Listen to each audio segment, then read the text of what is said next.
Hello everyone, कैसे हैं आप सब लोग। I hope each and every one of you is doing absolutely great. My name is Vipin Kumar Sharma and I am your biology mentor. और आज मैं लेकर के आया हूं आप लोगों के लिए एक बहुत ही ज्यादा interesting short and crisp chapter जिसका नाम है reproduction in organisms. When you start your 12th class biology, then the reproduction unit is the very first unit which is encountered by you. और उसके अंदर भी जो सबसे बेसिक चैप्टर है जो कि आपके फाउंडेशन को बिल्ड करता है, जो कि आपके कंसेप्ट्स को कहीं ना कहीं बनाता है इन रिप्रोडक्शन यूनिट, वो है रिप्रोडक्शन इन ऑर्गेनिज्म। इस चैप्टर को हम लोग बहुत गौर से समझेंगे, बहुत अच्छे से सीखेंगे और वो भी बहुत शॉर्ट एंड क्रिस्प फॉर्मेट के अंदर। कोशिश करेंगे कि इस लेक्चर को कंसोलिडेट कर दिया जाए 30-40 मिनट में, जिससे आपका टाइम भी बचे और एनसीईआरटी का एक भी पॉइंट आपकी आंखों से दूर ना जाए। बस आपको मेरी एक छोटी सी हेल्प करनी है कि आफ्टर वॉचिंग दिस लेक्चर सिर्फ 10 या 15 मिनट में अपनी एनसीईआरटी को रिकैपिचुलेट जरूर करिएगा। इस बात की मैं आपको गारंटी देता हूं कि ये लेक्चर देखने के बाद 10 से 15 से ज्यादा मिनट आपको नहीं लगेंगे एनसीईआरटी में रिप्रोडक्शन इन ऑर्गेनिजम्स पढ़ने में। लेकिन there are some diagrams that need to be reviewed again and again and again, तो उसके लिए आपको एक बार एनसीईआरटी जरूर खोलनी पड़ेगी।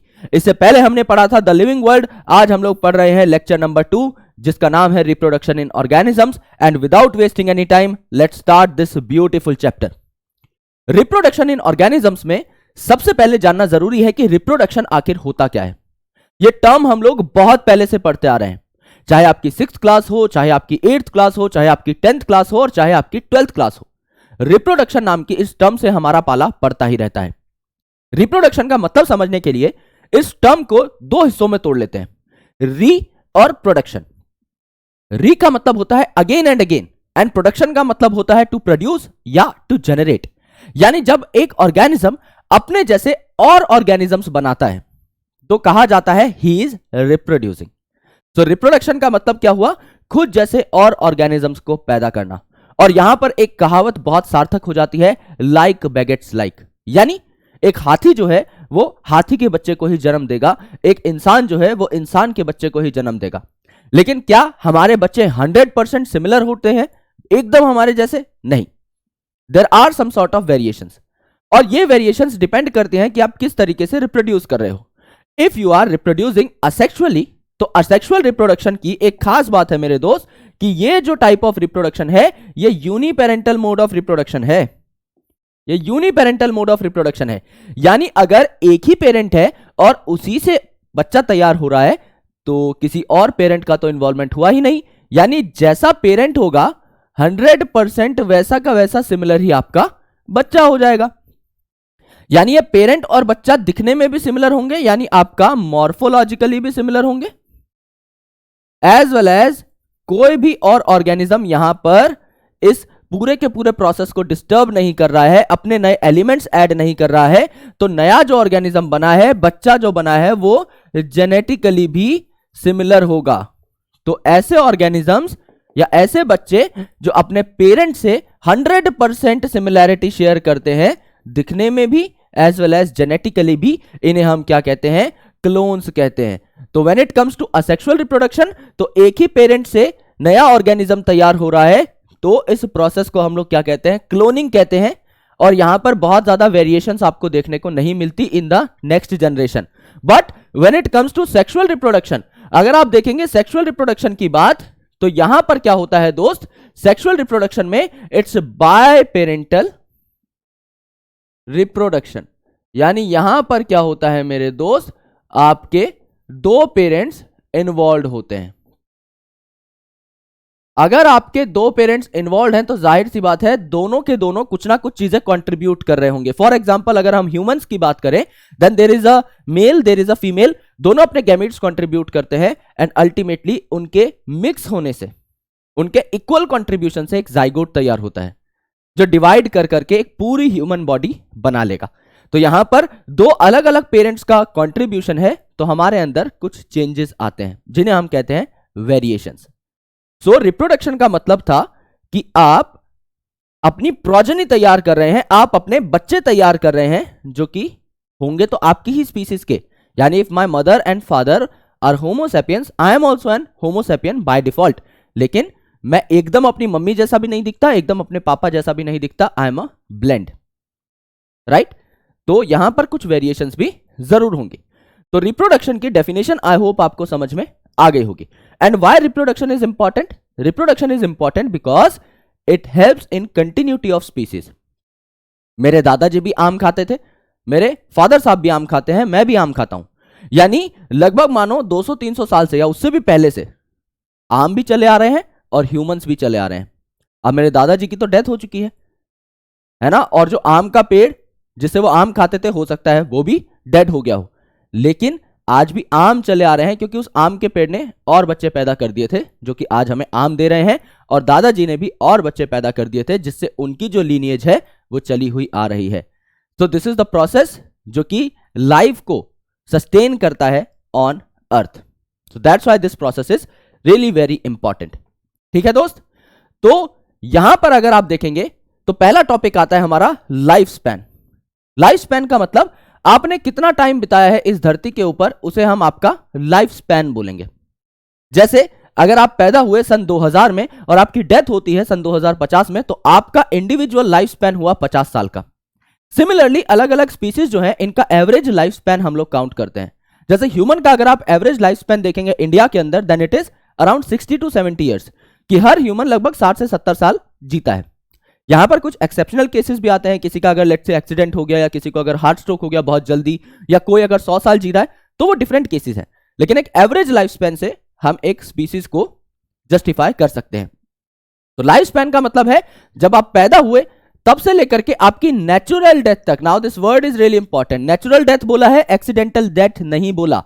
यानी आप जितना टाइम यहां पर आइडियली स्पैन करते हैं अपने पैदा होने से लेकर के अपनी नेचुरल डेथ तक, उसे हम लाइफ स्पैन बोलते हैं। अब इस लाइफ स्पैन की कुछ खास बातें हैं, ये आपकी कुछ दिनों जितनी छोटी भी हो सकती है। जैसे कि अगर आप बात करें फ्रूट फ्लाई की तो वो लगभग 1 वीक तक जिंदा रहती है। अगर आप बात करें बटरफ्लाई की तो वो 1 वीक से 2 वीक तक जिंदा रहती है, यानी लगभग 10, 12, 15 दिन के आसपास। और ये जा सकती है कुछ 1000 ईयर्स तक भी। यानी अगर आप पीपल के पेड़ की बात करें, अगर आप एक टॉर्टॉइस की बात करें, अगर आप एक बनियान ट्री की बात करें, तो इनका जो लाइफ स्पैन है 150, 200, 500 साल, 1000 साल, 2000 साल, इतना भी हो सकता है। यानी 7 दिनों से लेकर के इतना छोटा लाइफ स्पैन भी, और उससे भी कम हो सकता है। अगर आप मे फ्लाई की बात करें तो उसका लाइफ स्पैन 1 दिन होता है। यानी वो जो गाना बना था जीने के हैं 4 दिन, वो इनके लिए सही है, इनके जीने के सच में ही 4 दिन है। और कहीं कुछ ऑर्गेनिजम्स 2-2 हजार साल तक जिंदा है। तो there is a ideal range, और उस रेंज के बीच में ज्यादातर ऑर्गेनिज्म आते हैं। जैसे चूहा अगर कुछ साल जिंदा है तो वो भी उसी रेंज में आ गया। हम अगर 70 साल जिंदा है, 60 साल जिंदा है, हम भी उसी रेंज में आ गए। एक डॉग है अगर वो 15 साल जिंदा है तो वो भी उसी रेंज के अंदर आ गया, एंड सो ऑन, राइट। तो लाइफ स्पैन जो है कुछ दिनों से लेकर के कुछ हजार सालों तक का हो सकता है, and it is not correlated with the sizes. यहां पर एक बहुत ही प्यारा एग्जांपल आता है आपका पैरट का एज वेल एज आपका क्रो का। अब इन दोनों का साइज तो एकदम बराबर है, तो इनका लाइफ स्पैन बराबर होना चाहिए था, लेकिन क्रो का जो लाइफ स्पैन है वो लगभग 15 साल के आसपास का है, जबकि पैरट का जो लाइफ स्पैन है वो लगभग 140 साल का। यानी कि सेम साइज होने के बावजूद भी 10 गुना का फर्क आ चुका है लाइफ स्पैन में। और सिमिलरली कुछ ऑर्गेनिजम्स हो सकते हैं जो एकदम ही डिफरेंट दिखते हो लेकिन उनका लाइफ स्पैन सेम है। जैसे घोड़ा आपका बहुत तेज भागता है धरती के ऊपर, मगरमच्छ को भागना आता ही नहीं है, वो अपना आराम से पानी में रहता है। लेकिन इन दोनों का लाइफ स्पैन लगभग 60 से 65 साल का होता है। यानी कि साइज का और लाइफ स्पैन का कोई लेना देना नहीं है, यह बात हमें यहां से सीखनी है। कुछ ऑर्गेनिजम्स जो हैं वो कभी नहीं मरते, दे आर इमॉर्टल। इन्हें हम एक्सेप्शनल ऑर्गेनिजम्स कहते हैं, क्योंकि अगर हम डेथ की बात कर रहे हैं तो death is a universal truth. मौत तो सबकी होनी है दोस्त, राइट, इससे कोई बच नहीं सकता। लेकिन कुछ ऑर्गेनिज्म क्या करते हैं, अपनी आइडेंटिटी को ही लॉस्ट कर देते हैं। For example, if there is a cell, let's consider there is a unicellular organism, है ना, इमॉर्टेलिटी किनके अंदर होती है, let's say there is a unicellular organism. अब ये जो यूनिसेल्युलर ऑर्गेनिज्म है, ये अगर आपका टूट गया है 2 सेल के अंदर, लेट्स से ये एक सेल था और ये आपका टूट गया है 2 सेल के अंदर, 2 डॉटर सेल के अंदर, तो बताओ ये वाला सेल कहां गया, ये मेरा सवाल है। अगर एक सेल है और वो 2 टुकड़ों में टूट गया तो ये तो डॉटर सेल हो गई ना, जो कि नई नई बनी है, तो ये तो यंग है। बताओ पुराना वाला सेल कहां गया? पुराना वाला सेल अपने कंटेंट को डिवाइड करके डॉटर सेल बन गया। पेरेंट सेल जब गायब ही हो गया तो उसकी डेथ कैसे हो सकती है? So they basically loss their physical identity. ये आपको दिखाई ही नहीं दे रहे, ये है ही नहीं, ये एक पुराने सेल से 2 नए सेल बन चुके हैं। तो ये जो है अपने आप को रिन्यू करते रहते हैं। इस रिन्यूअल पॉलिसी की वजह से आपकी इमॉर्टेलिटी आ जाती है कुछ यूनिसेल्युलर ऑर्गेनिजम्स में। अब बात करते हैं एनसीईआरटी में दिए हुए कुछ लाइफ स्पैन्स के बारे में। मैंने एक रेंज बनाई है, उस रेंज के अंदर हम कुछ ऑर्गेनिजम्स को रखेंगे, क्योंकि आपसे लाइफ स्पैन पूछेगा नहीं, बट आपको थोड़ा बहुत आइडिया होना चाहिए for your subjective examinations. Let's say elephant है, क्रोकोडाइल है, हॉर्स है, दिखने में कितने अलग अलग हैं, पर इनका लाइफ स्पैन अगर आप देखोगे तो 60 से 70 साल के बीच में इन सब का लाइफ स्पैन आपका आ जाएगा, चाहे वो घोड़ा हो, चाहे वो क्रोकोडाइल हो, चाहे वो आपका हाथी हो। अगर डॉग है, बनाना ट्री है जो कि एकदम ही अलग दिख रहा है, और आपका काव है, तो इन सब का लाइफ स्पैन आपका 15 से 25 साल के बीच में आ गया है, चाहे आपकी गाय माता हो, चाहे आपका डॉग हो, चाहे आपका बनाना ट्री हो।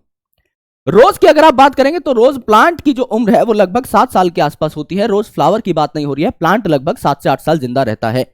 अगर आप बटरफ्लाई, फ्रूट फ्लाई की बात करेंगे तो मैंने आपको बताया था फ्रूट फ्लाई जो है वो आपका 1 वीक जिंदा रहती है, बटरफ्लाई 1 से 2 वीक जिंदा रहती है, तो 1 से 2 वीक के अंदर ये दोनों के दोनों आ जाएंगे। अगर आप बात करेंगे यहां पे क्रो की, तो क्रो आपका कितना जिंदा रहता है, लगभग 14 साल जिंदा रहता है। इसके नीचे आपका पैरट था, पैरट में आप लिखना चाहें तो लिख सकते हैं कि वो लगभग आपका 140 साल जिंदा रहता है। क्रो लगभग आपका 14 साल से 15 साल जिंदा रहेगा। राइस जो है, राइस की फसल आपको पता है 4-5 महीने में कट जाती है, 4-5 महीने में वो अपनी पूरी लाइफ साइकिल को पूरा कर लेता है। तो यहां पर हम लोग क्या लिखेंगे कि 4 से 5 मंथ के अंदर आपके राइस की लाइफ साइकिल कंप्लीट हो जाती है, वो बेचारा कट पिट के तैयार हो जाता है। टॉर्टोइस की अगर आप बात करें तो लगभग 100 से 150 साल आपका ये जिंदा रहता है, 100 से 150 ईयर्स आपका वो जिंदा रहता है। और इसके अलावा अगर आप बात करें बनियान ट्री की, लगभग 200 से भी ज्यादा साल वो जिंदा रहता है। पीपल ट्री की अगर आप बात करें हजारों सालों में वो जो है नंबर जा सकता है। तो ये कुछ लाइफ स्पैन्स थे जो आपको यहां पर दिए हुए थे इन द एनसीईआरटी बुक। इन सारे के सारे लाइफ स्पैन्स को आपको नोट करना है, ठीक है दोस्त। अब बात करते हैं कि रिप्रोडक्शन आखिर एक ऑर्गेनिज्म में होता कैसे है। हर ऑर्गेनिज्म सबसे पहले पैदा होता है, पैदा होने के बाद एक स्टेज को अचीव करता है जहां पर वो रिप्रोडक्टिवली मैच्योर हो जाता है। पैदा होने से लेकर के रिप्रोडक्शन अटेन करने तक की एज को हम लोग क्या कहते हैं, जुवेनाइल फेज या वेजिटेटिव फेज। प्लांट में वेजिटेटिव फेज क्योंकि तब तक सिर्फ पत्तियां आई हैं, रूट है, स्टेम है, फूल नहीं आए हैं, क्योंकि फूल इज अ रिप्रोडक्टिव ऑर्गन, वो रिप्रोडक्टिव स्टेज में ही दिखाई देगा। तो जब तक जुवेनाइल फेज या आपका क्या आ रहा है, वेजिटेटिव फेज आ रहा है, तब तक एक ऑर्गेनिज्म जवानी में कदम रखने के लिए तैयार होगा।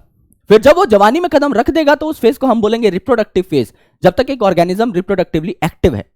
एंड फिर हम बोलेंगे सेनेसेंट फेज, यानी at the end of the day एक ऑर्गेनिज्म का मेटाबॉलिज्म काफी स्लो होने लग पड़ेगा और वो काफी वीक हो जाएगा।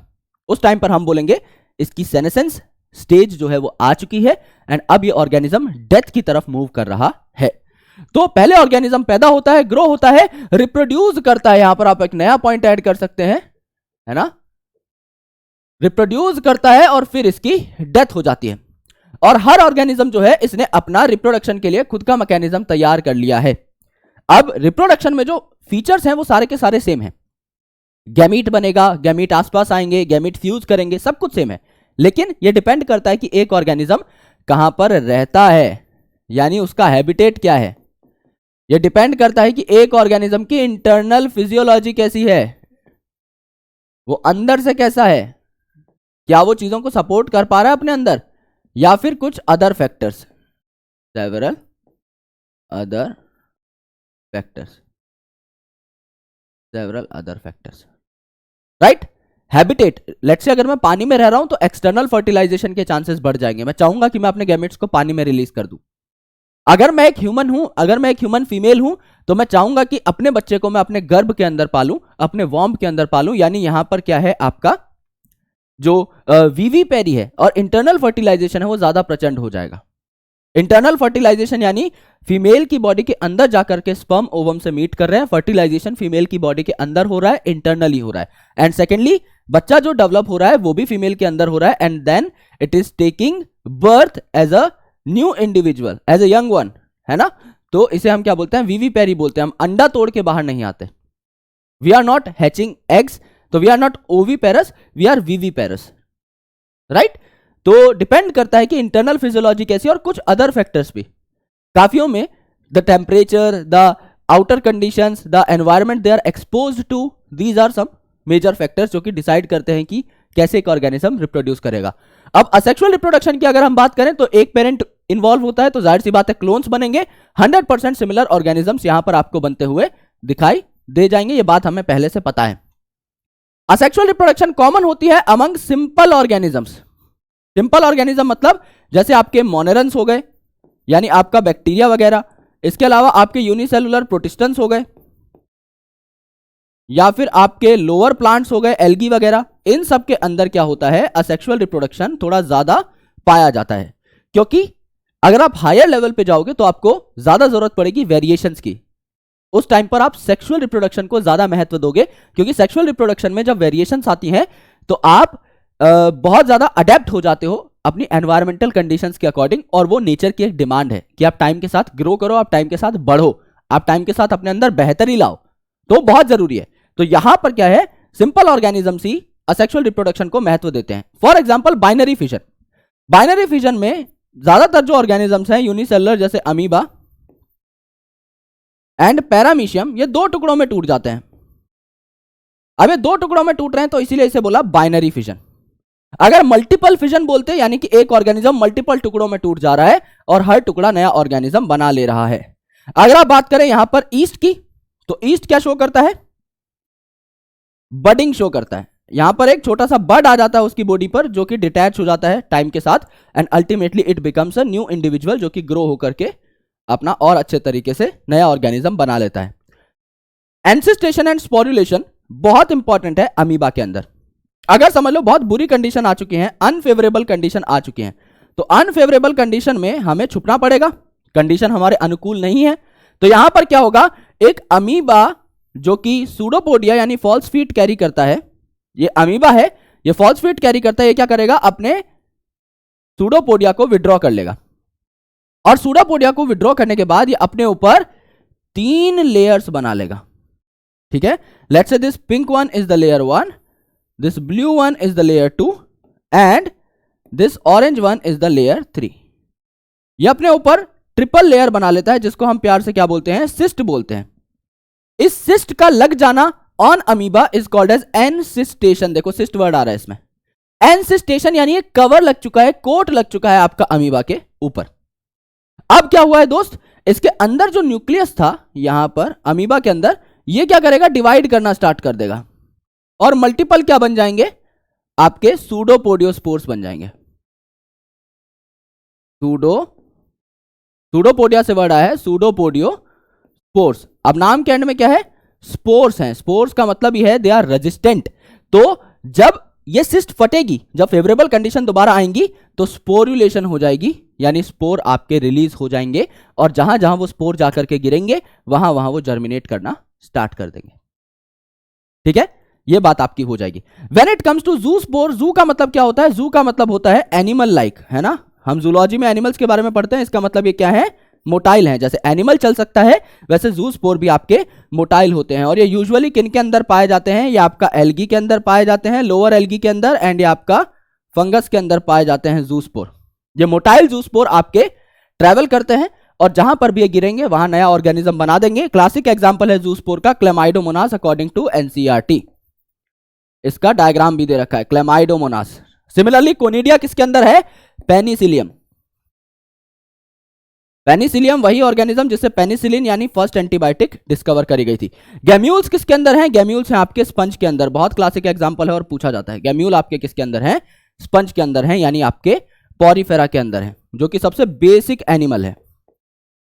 एकदम बेसिक लेवल के एनिमल को जब आप पढ़ते हैं पॉरीफेरा को, सबसे पहली जो फाइलम है उनके अंदर गैम्यूल्स पाए जाते हैं, यानी इंटरनल बर्ड्स पाए जाते हैं। तो बर्ड आपने देखा होगा यूजुअली कैसे होते हैं, अगर ये एक ऑर्गेनिज्म है इसके ऊपर बर्ड लगा हुआ है, that is called as external bird. लेकिन अगर ये कोई ऑर्गेनिज्म और उसके अंदर बर्ड है, that will be called as internal bird. तो यहां पर क्या है दोस्त, इंटरनल बर्डिंग आपको देखने को मिलती है इन केस ऑफ स्पंज। इसे हम क्या कहते हैं दोस्त, गैम्यूल कहते हैं, राइट। अब असेक्सुअल रिप्रोडक्शन के बारे में कुछ और चीजें देखते हैं। अगर प्लांट के अंदर असेक्सुअल रिप्रोडक्शन हो रही है, इसे हम क्या बोलेंगे, वेजिटेटिव प्रोपगेशन बोलेंगे। वेजिटेटिव वर्ड का यहां पर इस्तेमाल ज्यादा किया जाएगा, ठीक है, क्योंकि plant are basically giving us vegetables also.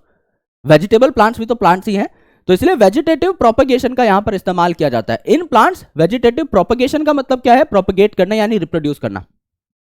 तो कुछ स्ट्रक्चर्स होते हैं प्लांट में जिन्हें हम कहते हैं प्रोपग्यूल्स, यानी ऐसे स्ट्रक्चर जो कि पूरे ऑर्गेनिज्म को जन्म दे सकते हैं। जैसे समझ लीजिए एक आलू है, आपने एक आलू खरीदा और आलू पे आंख बनी हुई है, जैसे आई ऑफ पोटैटो। एक आलू है, एक आलू पे आंख बनी हुई है दोस्त। आप उस आंख को थोड़ा सा काटो, है ना, जैसे एक आलू है, लेट्स से आलू है, यहां पर आंख बनी हुई है, आई ऑफ पोटैटो। क्या करो भाई, इस आई को यहां से काटो, इतने आलू वाले पार्ट को, और इसको क्या कर दो, ग्रो करा दो, जर्मिनेट करा दो। क्या हो जाएगा, आपको नया आलू मिल जाएगा। सो ये जो यहां पर आई हुई, जिसको हमने जमीन में दफनाया और उसके बाद हमें नया आलू मिला, that is called as vegetative propagule. तो राइजोम जो है दोस्त यहां पर किसके अंदर पाया जाता है, राइजोम नाम का वेजिटेटिव प्रोपेग्यूल आपका जिंजर के अंदर पाया जाता है, बनाना के अंदर पाया जाता है। फ्रेगमेंटेशन आपकी किसमें होती है, फिलामेंटस ऑर्गेनिजम्स के अंदर होती है, फिलामेंटस ऑर्गेनिजम्स के अंदर होती है। पायरोगायरा वगैरह की आप बात करेंगे, उनके अंदर आपको फ्रेगमेंटेशन देखने को मिलेगी, एक ऑर्गेनिज्म के टुकड़े हो जाएंगे, हर टुकड़ा नया ऑर्गेनिज्म बना देगा। ब्रायोफिल्म की अगर आप बात करें तो लीफ के जो मार्जिन्स हैं, लीफ के जो मार्जिन्स हैं, इनके ऊपर क्या रहते हैं, आपके एडवेंटिशियस बड रहते हैं। तो जब ये आपकी लीफ जो है ये जमीन पर गिरेगी और इसको थोड़ा बहुत गीला एटमॉस्फेयर मिलेगा, यानी वाटर मिल जाएगा, तो ये बड्स जर्मिनेट करके नया ब्रायोफिल्म प्लांट आपका बना देंगे। बल्बिल किसके अंदर है, अगेव के अंदर। ये क्वेश्चन बहुत इंपॉर्टेंट है और ये एग्जामिनेशन में पूछा जाएगा। ऑफसेट किसके अंदर है, पानी वाले प्लांट्स के अंदर ये पाया जाता है। तो ऑफसेट यूजुअली किसके अंदर पाया जाता है, पिस्टिया या आइसोर्निया के अंदर पाया जाता है। आइसोर्निया को प्यार से क्या बोला जाता है, वाटर हायासिंथ। और आपका एक बहुत इंपॉर्टेंट आर्टिकल है वाटर हायासिंथ के ऊपर, जहां इसे क्या बोला गया है प्यार से, जहां इसे प्यार से बोला गया है द टेरर ऑफ बंगाल। इसे क्या बोला गया है, the terror of Bengal. Terror of Bengal इसे क्यों बोला गया, क्योंकि ये जो फ्लावर हैं वाटर हायासिंथ के और लीफ जो हैं ये बहुत खूबसूरत है ना, इनके इस प्रकार के लीफ होते हैं। तो इतने प्यारे प्यारे लीफ हैं और प्यारे प्यारे फ्लावर्स हैं, तो इनको ब्यूटी की वजह से ले आया गया भारत में कि भैया इनको तो उगाएंगे हम लोग, बहुत मजा आएगा, बहुत खूबसूरत दिखेंगे। लेकिन ये जो है बहुत ही खतरनाक वीड है in terms of growth, in terms of their potential to grow vegetatively. तो इन्होंने पूरे के पूरे पॉन्ड जहां पे ये उगाए गए उसको कवर कर लिया। अब अगर पूरे पॉन्ड को कवर कर लिया तो नीचे जो ऑर्गेनिजम्स है उन तक ना सनलाइट पहुंच पा रही है, क्योंकि ऊपर इन्होंने एक पूरी लीफ की लेयर बना ली है, और उनके हिस्से का ऑक्सीजन भी ये खा जाते हैं, क्योंकि इनका नंबर ज्यादा है तो सबसे पहले ऑक्सीजन ये खाएंगे। तो नीचे जो मछलियां हैं, नीचे जो लाइफ है वो खत्म होने लग जाती है। That's why they are termed as terror, इसीलिए इन्हें बोला गया टेरर ऑफ बंगाल। मानते हो? तो यहां पर क्या हुआ, वाटर हायासिंथ जो है, दो वाटर हायासिंथ के बीच का ये जो वेजिटेटिव प्रोपेग्यूल है जो इन्हें रिप्रोड्यूस करने में मदद करता है, ये क्या है आपका ऑफसेट है, ये आपका ऑफसेट है। ठीक है, so these are some important vegetative propagules which are mentioned in NCERT, जो कि आपके प्लांट को रिप्रोड्यूस करने में हेल्प करते हैं। When it comes to sexual reproduction, आपको पता है अच्छे तरीके से कि ये बाय पेरेंटल रिप्रोडक्शन होगा। यहां पर फॉर्मेशन भी होगी आपके गैमेट्स की, यानी मेल और फीमेल गैमेट आपके बनेंगे और उनकी फ्यूजन भी होगी। फ्यूजन से क्या बन जाएगा at the end of the day, fusion से आपका क्या बन जाएगा, डिप्लॉयड जाइगोट बन जाएगा। तो सेक्सुअल रिप्रोडक्शन जो है ये elaborate, complex and slow process है, ये एक टाइम टेकिंग प्रोसेस है। जैसे आपने आइसोर्निया की बात करी, यानी वाटर हायासिंथ की बात करी, वो फटाफट रिप्रोड्यूस कर लेता है, क्योंकि उसको क्या करना है, उसमें एक वेजिटेटिव प्रोपेग्यूल है, वो पानी में पड़ा हुआ है, वो नया प्लांट बना लेगा, उसका वेजिटेटिव प्रोपेग्यूल हटेगा, वो नया प्लांट बना लेगा, और इस तरीके से पूरा तालाब चंद महीनों के अंदर भर जाएगा। लेकिन हमारे अंदर अगर आपको एक भी ऑर्गेनिज्म डेवलप करना है, अगर आप ह्यूमंस की ही बात करें, देन आपको अच्छा खासा टाइम लगता है। It is energy consuming process, it is slow process, it is very complex process. यही बातें यहां पर लिखी हुई हैं। अगर आप देखें दुनिया के किसी भी ऑर्गेनिज्म को, तो वो एक सिमिलर पैटर्न शेयर करता है फॉर रिप्रोडक्शन। यानी कि सबसे पहले क्या करेगा, वो गैमीट बनाएगा, सबसे पहले गैमीट बनाएगा, यानी गैमीटोजेनेसिस करेगा। ठीक है, उसके बाद क्या करेगा, उसके बाद गैमीट्स को एक दूसरे तक पहुंचाएगा, यानी गैमीट ट्रांसफर करेगा। अगर गैमीट ट्रांसफर हो गए हैं, एक दूसरे के पास पहुंच चुके हैं, तो ये क्या करेंगे, फिर अल्टीमेटली फ्यूजन करेंगे, और फ्यूजन करने के बाद मेरे दोस्त अल्टीमेटली ये क्या करेंगे, एम्ब्रियोजेनेसिस करेंगे, यानी आपका जो बना है जाइगोट वो एम्ब्रियो में कन्वर्ट होना स्टार्ट हो जाएगा और एक नया ऑर्गेनिज्म बना लेगा, एक कॉम्प्लेक्स ऑर्गेनिज्म बना लेगा। So this is the thing that basically happens in the reproductive cycle. और ये सबके अंदर सिमिलर पैटर्न है। इसके होने का तरीका अलग अलग हो सकता है। लेट्स से फर्टिलाइजेशन अगर हो रही है, कहीं पे फ्यूजन हो रहा है, तो ये फ्यूजन आपका एक्सटर्नल फर्टिलाइजेशन या इंटरनल फर्टिलाइजेशन हो सकता है, डिपेंड करता है कि ऑर्गेनिज्म रहता कहां पर है। समझ लीजिए मैं एक एम्फीबियन हूं और मैं पानी में रहता हूं, तो मैं एक्सटर्नल फर्टिलाइजेशन ज्यादा करूंगा। मैं अपने गैमेट्स को पानी में रिलीज कर दूंगा और फीमेल भी अपने गैमेट्स को पानी में रिलीज कर देगी और वहां पर फ्यूजन होगा एक्सटर्नल मीडियम में। लेकिन अगर मैं एक ह्यूमन बींग हूं तो इंटरनल फर्टिलाइजेशन ही करनी पड़ेगी। तो प्रोसेस तो सेम है, फर्टिलाइजेशन तो होगा, होगा किस तरीके से, that is difference. Similarly gamete तो सब में बनेंगे, लेकिन गैमीट बनेंगे किस सेल से, दैट इज डिफरेंट। समझ लो कि एक ब्रायोफाइट है, उसमें मेजरली सेल्स आपके हैप्लॉइड है। अब हैप्लॉइड सेल को हैप्लॉइड अगर गैमीट बनाना है तो माइटोसिस होगी। देखो यहां पर कि अगर एक हैप्लॉइड सेल है, इसको हैप्लॉइड सेल ही बनाना है तो किससे बनाएगा, माइटोसिस से बनाएगा। एग्जाम्पल क्या हो जाएगा इसमें, अगर लेट से आपका ब्रायोफाइट है, अगर आपका एल्गी है और ये है ही आपके हैप्लॉन्टिक, इनके ज्यादातर सेल है ही हैप्लॉइड, तो उन्हीं से आपका गैमीट बनेगा, तो बाय डिफॉल्ट माइटोसिस से बनेगा। और हमारी बॉडी में जैसे डिप्लॉइड गैमीट मदर सेल है, वो अगर हैप्लॉइड सेल बनाना चाहता है, वो अगर हैप्लॉइड गैमीट बनाना चाहता है, तो कॉम्प्लेक्स ऑर्गेनिजम्स के अंदर क्या होता है, आपका डिप्लॉइड से हैप्लॉइड बनता है वाया मियोसिस। तो डिफरेंस तो आ गया। तो लेकिन गैमीट दोनों के अंदर बने, but the style, the process of making gamete is different. अब मैंने आपको बताया था कि जब आप जवानी में कदम रखते हो, उससे पहले के फेज को क्या बोलेंगे हम, जुवेनाइल फेज इन एनिमल्स, और इसे हम बोलेंगे वेजिटेटिव फेज इन प्लांट्स। यानी आपके रिप्रोडक्टिवली इनेबल होने से पहले, आप रिप्रोड्यूस करना स्टार्ट करो उससे पहले, प्लांट और एनिमल में एक नॉर्मल फेज चलता है जब वो ग्रो हो रहे हैं, जब वो मैच्योर हो रहे हैं। इसे जुवेनाइल फेज या वेजिटेटिव फेज बोला जाता है, जो कि अलग अलग ऑर्गेनिजम्स के अंदर वेरिएबल ड्यूरेशन का होता है। जैसे ह्यूमन बीइंग जो है, लेट्स से जस्ट फॉर रेफरेंस अगर मैं कह रहा हूं, लेट्स से 20 साल में कहा जाता है कि वो रिप्रोडक्टिवली एबल हो रहे हैं। हो सकता है कोई एनिमल 1 साल में ही हो जाए, जैसे डॉग है 1-1.5 साल में दे स्टार्ट्स द रिप्रोडक्शन साइकिल। लेकिन हमारे अंदर 1-1.5 साल में तो हमें होश ही नहीं रहता कि हम कहां पड़े हुए हैं। तो दैट ड्यूरेशन इज डिफरेंट। जैसे ही आप रिप्रोडक्टिवली एबल हो जाएंगे, आपके अंदर जो फेज आएगा, इसे रिप्रोडक्टिव फेज बोलेंगे। अब यू आर रिप्रोडक्टिवली एक्टिव, ठीक है। एनिमल में जब when you will become reproductively active, तो आपकी बॉडी में काफी सारे चेंजेस होंगे, मसल्स डेवलप होना स्टार्ट हो जाएंगी, आवाज भारी होना स्टार्ट हो जाएगी। When it comes to man, आपके सेक्सुअल ऑर्गन्स बड़े होना स्टार्ट हो जाएंगे, आपके एक्सियल हेयर जो है डेवलप होना स्टार्ट हो जाएंगे, आपकी बियर्ड डेवलप होना स्टार्ट हो जाएगी, मॉस्टैच डेवलप होना स्टार्ट हो जाएगी, राइट। आप ज्यादा एग्रेसिव हो जाएंगे।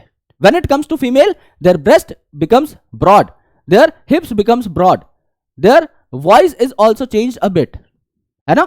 There are a lot of changes that happens in your body when you become reproductively active. When it comes to plant, plant में जब आपको फ्लावर दिख जाए, समझ लो भाई रिप्रोडक्शन का टाइम आ चुका है, क्योंकि फ्लावर पे ही सेक्स ऑर्गन्स डेवलप होते हैं, ठीक है। तो रिप्रोडक्टिव फेज जो है फिर चलेगा। अब प्लांट अलग अलग प्रकार के होते हैं। एनुअल प्लांट वो होते हैं जो कंप्लीट कर लेते हैं अपने लाइफ साइकिल को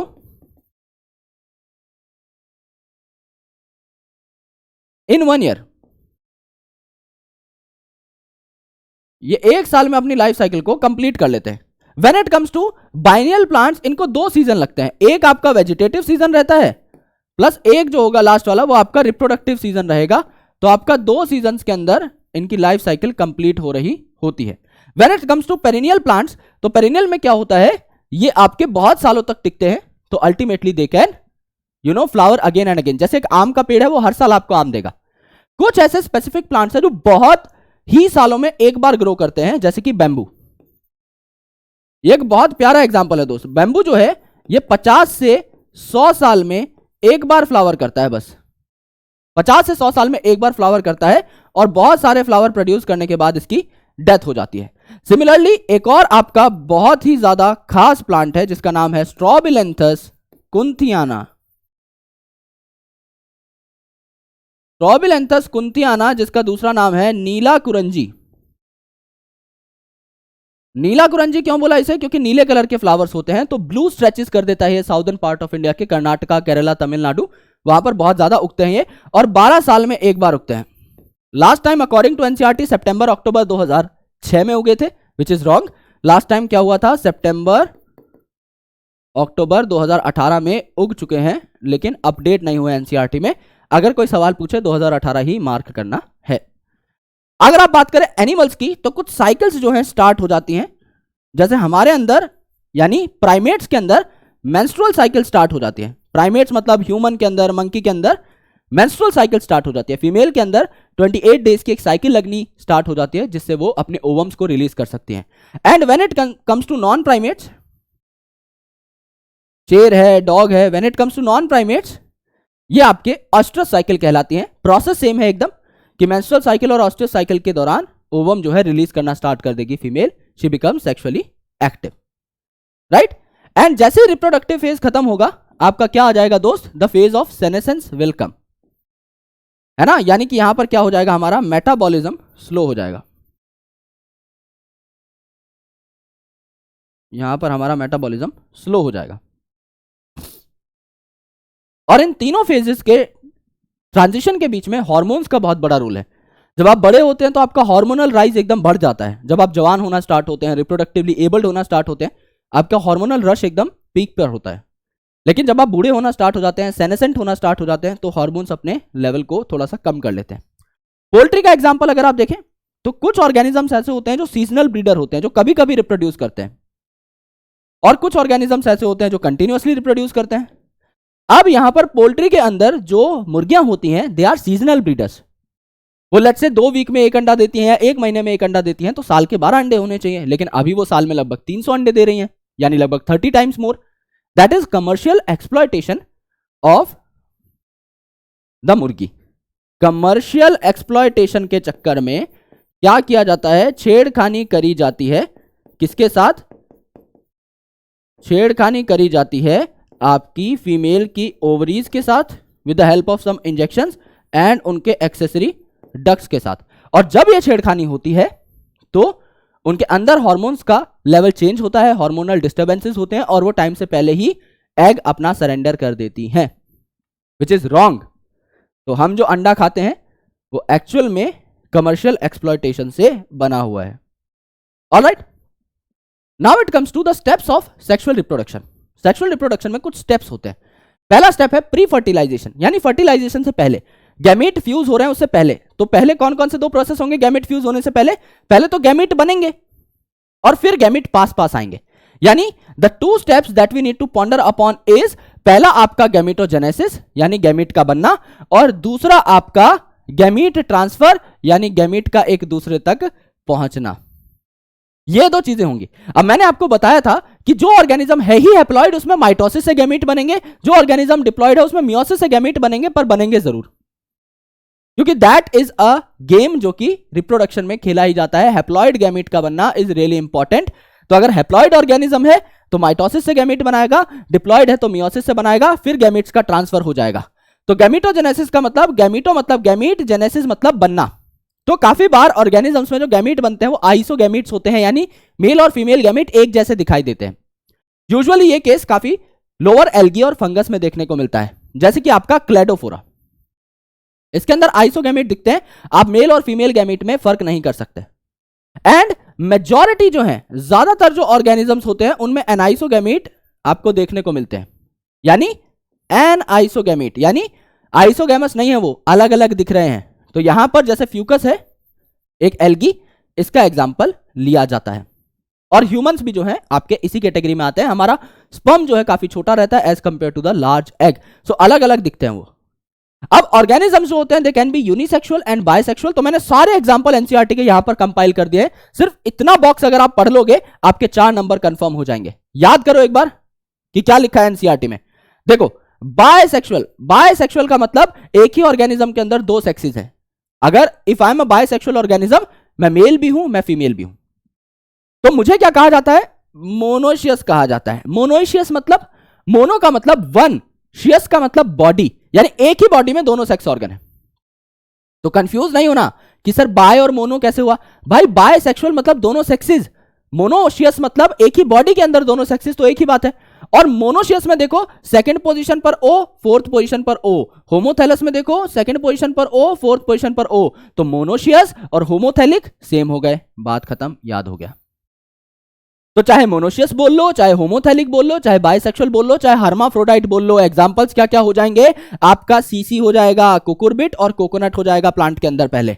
फिर आपका अर्थवर्म हो जाएगा, मेल और फीमेल सेम के अंदर पाए जाते हैं। स्पंजेस यानी पॉरीफेरा हो जाएंगे, टेपवर्म हो जाएंगे, इसके अलावा लीच हो जाएगा, कारा हो जाएगा प्लांट्स में, जिसका एग्जांपल अगले पेज पे दिया है एनसीईआरटी में, स्वीट पोटैटो हो जाएगा, जो कि दोबारा इमेज से उठाया हुआ है। सारे के सारे एग्जांपल्स एक ही आपके छोटे से डब्बे में क्रैक हो गए। When it comes to dioecious, dioecious मतलब क्या हो गया, डाई मतलब दो, ओशियस मतलब बॉडी, यानी दो बॉडीज के अंदर दो सेक्सेस हैं, यानी एक अपना सिर्फ मेल है, एक अपनी सिर्फ फीमेल है, यानी ये यूनिसेक्सुअल हुए। तो डायोशियस को यूनिसेक्सुअल बोल दिया, बिल्कुल बोल दिया। अब मोनोशियस होमोथैलिक था, तो डायोशियस क्या हो जाएगा, हेटेरोथैलिक हो जाएगा। एक याद कर लो, दूसरा अपने आप याद हो गया। जैसे कॉकरोच है, मेल और फीमेल अलग होते हैं। डेट पाम है, पपाया है, तो पापा हमारे क्या है, यूनिसेक्सुअल है ना, तो पपाया से पीए उठाओ, डेट पाम से पी उठाओ। भाई पापा सबके मेल ही है ना, यूनिसेक्सुअल है, तो पापा से याद कर लो, पपाया डेट पाम। ज्यादा कंफ्यूजन किसमें होती है, पापा और सीसी में। तो पापा यूनिसेक्सुअल हो गए, तो सीसी बाय डिफॉल्ट बाइसेक्सुअल हो गया, ट्रिक से याद करो। एंड कॉकरोच आपको जब आप पढ़ेंगे स्ट्रक्चरल ऑर्गेनाइजेशन में, तो आपको आइडियली पता ही लग जाएगा कि मेल और फीमेल का अलग डायग्राम बना हुआ है एनसीईआरटी में, यानी वो भी यूनिसेक्सुअल है। एंड फिर आता है आपका मार्केंशिया। मार्केंशिया में भी आप देखेंगे मेल थैलस अलग है, फीमेल थैलस अलग है, आर्किगोनियोफोर अलग है, एंथ्रिडियोफोर अलग है, जिसपे नीट में पीवाईक्यू में क्वेश्चन भी पूछा गया है। रिलेट करके पढ़ोगे, कभी नहीं भूल पाओगे, ठीक है। This is about the gamete formation. Now let's talk about gamete transfer. Gamete transfer में क्या होता है, वी नीड अ मीडियम जिसके थ्रू गैमीट ट्रांसफर कर पाए। Let's say if I am a water dwelling plant, है ना, मैं एक लोअर एल्गी हूं, या मैं एक एम्फीबियन हूं, या मैं एक फिश हूं, तो what I will be doing is, मेरे आसपास क्या रहेगा, वाटर रहेगा, तो water will be the major medium. और गैमीट जो है वो क्या रहते हैं आपके, कई बार मोटाइल भी हो सकते हैं, जैसे एल्गी और फंगस के अंदर दोनों गैमीट मोटाइल होते हैं, तो आसपास पहुंच जाते हैं। लेकिन अगर हम बात करें हायर ऑर्गेनिजम्स की, सो मेल गैमीट जो है वो मोटाइल होता है, फीमेल यूजुअली नॉन मोटाइल होती है। तो मेल गैमीट को फीमेल गैमीट तक पहुंचना रहता है, तो उसे एक मीडियम की जरूरत है जिसमें वो तैर करके जाएगा। That medium is water. Sometimes it could be transferred via air, sometimes it can be transferred via an insect. ये सारे प्रोसेसेस जो है हम पॉलिनेशन के अंदर पढ़ते हैं कि एक मेल पॉलन को कैसे फीमेल तक पहुंचाया जाए। कंपनसेशन इज इंपॉर्टेंट, यानी एक फीमेल जो है वो लेट्स से एक जगह पर टिकी हुई है, एक फीमेल जो है वो एक जगह पर टिकी हुई है, तो इसके लिए हमें कम से कम 1000 पॉलन छोड़ने पड़ेंगे, तब जाकर के एक आधा पॉलन फीमेल तक पहुंचेगा। तो इनका जो नंबर है ये काफी हाई रहता है दोस्त, इनका नंबर इज कंपैरेटिवली हाई, क्योंकि हमें कंपनसेशन करना है, क्योंकि हम तुक्के से फेंक रहे हैं चीजें, हम खुद तो ले जाकर के ड्रॉप नहीं कर रहे, हम डाक तो नहीं भेज रहे कि सेम जगह पे पहुंच जाएगी, डाकिया छुड़ाएगा। हमने हवा में गैमेट्स रिलीज कर दिए, उसको फीमेल तक पहुंचना है। Now there are very less chances कि वो सही जगह जाए, इसलिए बहुत सारे गैमेट्स छोड़ दो, एक ना एक तो तुक्का लगेगा यार। नेचर में इतनी पॉसिबिलिटी तो है कि 1000 में से एक चीज तो जाएगी, तो 1000 गुना पोलन रिलीज कर दिए जाते हैं, एक तो पहुंचेगा, है ना। तो यहां पर जो है मीडियम आपका अलग अलग टाइप की चीजें हो सकती हैं। It can be water, pollination में से हाइड्रोफिली कहा जाता है, इट कैन बी एयर यानी एनिमोफिली कहा जा सकता है, इट कैन बी इंसेक्ट जिसे आपका एंटोमोफिली कहा जाता है, एंड सो ऑन। काफी और भी चीजें यहां पर हो सकती है जिससे मेल और फीमेल गैमेट पास पास आएंगे। जब वो पास पास आ जाएंगे तो उनके बीच में होगी सिनगैमी यानी फर्टिलाइजेशन, यानी अब दो हैप्लॉइड गैमीट जो हैं ये एकदम पास पास आ चुके हैं, अब ये फ्यूज होकर क्या बनाएंगे आपका डिप्लॉइड गैमीट, डिप्लॉइड जाइगोट बनाएंगे, ठीक है। तो यहां पर एक इंपॉर्टेंट चीज आती है, दैट इज पार्थेनोजेनेसिस। पार्थेनो मतलब विदाउट फर्टिलाइजेशन, जेनेसिस मतलब जनरेट करना, किसको, ऑर्गेनिज्म को। तो विदाउट फर्टिलाइजेशन अगर कोई ऑर्गेनिज्म बन रहा है तो उसे हम पार्थेनोजेनेसिस कहते हैं। जैसे रोटिफर्स, हनी बीज, लिजार्ड, सम लिजार्ड्स यहां पर लिख सकते हैं, some important species of lizards and turkey जैसे बर्ड आपके पार्थेनोजेनेसिस से डेवलप होते हैं। अब अगर फर्टिलाइजेशन हो रही है, गैमेट फ्यूज कर रहे हैं, तो वो या तो एक्सटर्नली फर्टिलाइज कर सकते हैं, यानी मैं अगर एक एम्फीबियन हूं, मैंने अपना मेल गैमेट रिलीज किया वाटर में, फीमेल गैमेट भी रिलीज हुआ वाटर में, और वाटर में ही उसकी फ्यूजन हो गई।